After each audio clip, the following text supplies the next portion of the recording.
প্রত্যেক নামের কিছু না কিছু মহত্ব থাকে। আপনার নাম কেবল আপনার পরিচিতির জন্য নয়, বরং আপনার নাম আপনার রাশিচক্রের এবং আপনার চরিত্র বৈশিষ্ট্যের ওপর প্রভাব বিস্তার করে।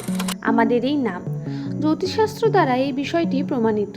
যাদের নামের প্রথম লেটার এস হয়ে থাকে তাদের জীবনে নানা বিপদ বা সংঘর্ষ বা প্রচুর পরিমাণে বাধা বিপত্তি আসতে থাকে। জীবন তাদের পরীক্ষার পর পরীক্ষা নিতে থাকে। যদি আপনার নামের প্রথম লেটার এস হয়ে থাকে তাহলে আপনি অবশ্যই আমার সাথে একমত হবেন। সুপ্রিয় দর্শক বন্ধুরা, তো আজকে আমি এই বিষয় নিয়ে বিস্তারিত আলোচনা করব। যদি আপনার নামের প্রথম অক্ষর এস বা আপনার কোনো প্রিয়জন, পরিচিতি বা আত্মীয় বা প্রেমিক প্রেমিকার নামের প্রথম অক্ষর এস হয়ে থাকে তাহলে এই ভিডিওটি তাদের সাথে অবশ্যই শেয়ার করুন এবং তাদের সমস্ত কিছু জানান। যাদের নামের প্রথম লেটার এস দিয়ে শুরু হয় তাদের জন্য কি কি বিপদ অপেক্ষা করছে 2025 সালের 10তম মাস বা 10ম মাস অক্টোবর মাসে, সেই সম্পর্কে বিস্তারিত আলোচনা করব এই ভিডিওটিতে। তাই সবাইকে অনুরোধ রইল ভিডিওটি সম্পূর্ণ দেখার। নমস্কার সুপ্রিয় দর্শক বন্ধুরা, প্রত্যেককে স্বাগত প্রিয়াঙ্কার চ্যানেলের বিশেষ পর্বে। আশা করি ভগবানের কৃপায় সবাই ভালো আছেন, সুস্থ আছেন। তো 31 তারিখ অর্থাৎ আগামীকাল আপনাদের সাথে কি কি ঘটনা ঘটতে চলেছে এই অক্টোবর মাসের শেষ দিনে, চলুন সেই সম্পর্কে আমরা জেনে নিই। প্রিয় দর্শক বন্ধুরা, আমাদের জন্মকুণ্ডলীর প্রভাব বিস্তার করে আমাদের ভাগ্য, ভবিষ্যৎ। বলতে জন্মকুণ্ডলীর যতটা বৈশিষ্ট্য থাকে বা যতটা গুণ থাকে, আমাদের নামের প্রথম লেটার দ্বারা কোনো মানুষের 75% ভবিষ্যৎ সম্পর্কে বলে দেওয়া সম্ভব হয়। জ্যোতিষশাস্ত্র অনুসারে যে সমস্ত ব্যক্তির নামের প্রথম লেটার এস দিয়ে হয়ে থাকে তারা তাদের জীবনে প্রচুর পরিমাণে স্ট্রাগল করতে থাকে। এমন কিছু বিপদ তাদের অজান্তেই তাদের সামনে এসে পড়ে, যার জন্য বিভিন্ন সমস্যার মুখে বারংবার পড়তে হয় এবং বিভিন্ন কর্মের উন্নতি করতে চান, পরিশ্রমও করে, কিন্তু সঠিক ফলাফল পান না। বাইরে থেকে এস নামের ব্যক্তিরা অনেক স্ট্রং হলেও ভিতর থেকে এরা কোথাও না কোথাও খুব নরম বা দুর্বল, বা বলতে পারেন খুব ইমোশনাল, যদিও এরা সেগুলো প্রকাশ করতে চান না।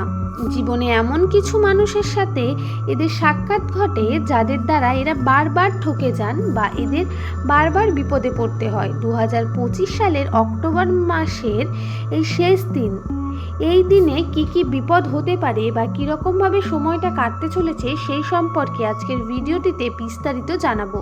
তাহলে চলুন বন্ধুরা, এবার ভিডিওর মূল পর্বে প্রবেশ করা যাক। কোনো কোনো বিষয় থেকে আপনাদের সচেতন থাকতে হবে। চলুন তাহলে সেই ব্যাপারে বলি। প্রথমেই বলি, আপনারা এই সময় যানবাহনের থেকে একটু সাবধানে থাকবেন। আপনারা যদি কোনো যানবাহন করে কোথাও যান তাহলে সেই যানবাহনটি অতি ধীর গতিতে চালিয়ে আপনি আপনার গন্তব্যে পৌঁছাবেন। এই সময় আপনাদের ছোট বড় আঘাত আসতে পারে শরীরে, যেটা মূলত হাত ও পায়ের উপর দিয়ে যেতে পারে। তাই এই সময় নিজেদের একটু বেশি করে খেয়াল রাখার জন্য বলা হচ্ছে।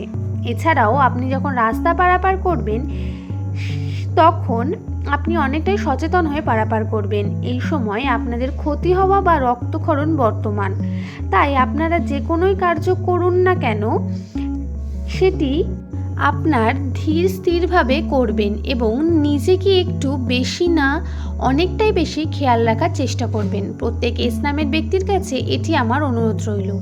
দ্বিতীয়ত, এই সময় আপনি অনেক তর্কে জড়িয়ে যাওয়ার সম্ভাবনা রয়েছে, অর্থাৎ আপনি আপনার বন্ধু বান্ধবের সাথে এই সময় তর্কে জড়িয়ে যাবেন। ধরুন আপনি একটি স্টুডেন্ট, আপনার পড়াশোনার ক্ষেত্রে আপনার যে বন্ধু রয়েছে তাদের সাথে আপনি ছোটোখাটো তর্কের মধ্যে যদি জড়িয়ে যেতে পারেন। ধরুন বা আপনি চাকরিজীবী বা আপনি কোনো ব্যবসা করছেন, সেখানে থাকা আপনাদের বন্ধুদের সাথেও আপনি নানা তর্কে জড়িয়ে যেতে পারেন, তার পরিণতি খুব খারাপ হতে পারে। তাই এই সমস্ত জিনিসগুলো মাথায় রেখে সব থেকে ভালো হয় এই সমস্ত সময় আপনি যদি আপনাদের বন্ধুদের কাছ থেকে একটু আলাদা থাকেন বা একটু আলাদা থাকতে পারেন। এটি অনুরোধ আমার প্রত্যেক এস নামের ব্যক্তির কাছে। তাহলে আপনারা বিপদ থেকেই অনেকটি এগিয়ে থাকবেন বা অনেকটি সচেতন থাকবেন। তো দর্শক বন্ধুরা, আজকের ভিডিওটি এইটুকুনি। যদি ভালো থাকে অবশ্যই একটি লাইক করে যাবেন। আর ভিডিও সংক্রান্ত যদি কোনো প্রশ্ন থাকে সেটি অবশ্যই আমাদের কমেন্ট সেকশানে জানিয়ে যাবেন। কমেন্টে আপনার সুন্দর নামটা জানাতে কিন্তু একদম ভুলবেন না। আর আমার বলা কথাগুলো যদি আপনারা রিলেট করতে পারেন বা আপনাদের সাথে ঘটে থাকে তাহলে সেটা কিন্তু অবশ্যই আমাকে কমেন্ট বক্সে জানাবেন। তো সবাই ভালো থাকবেন, সুস্থ থাকবেন।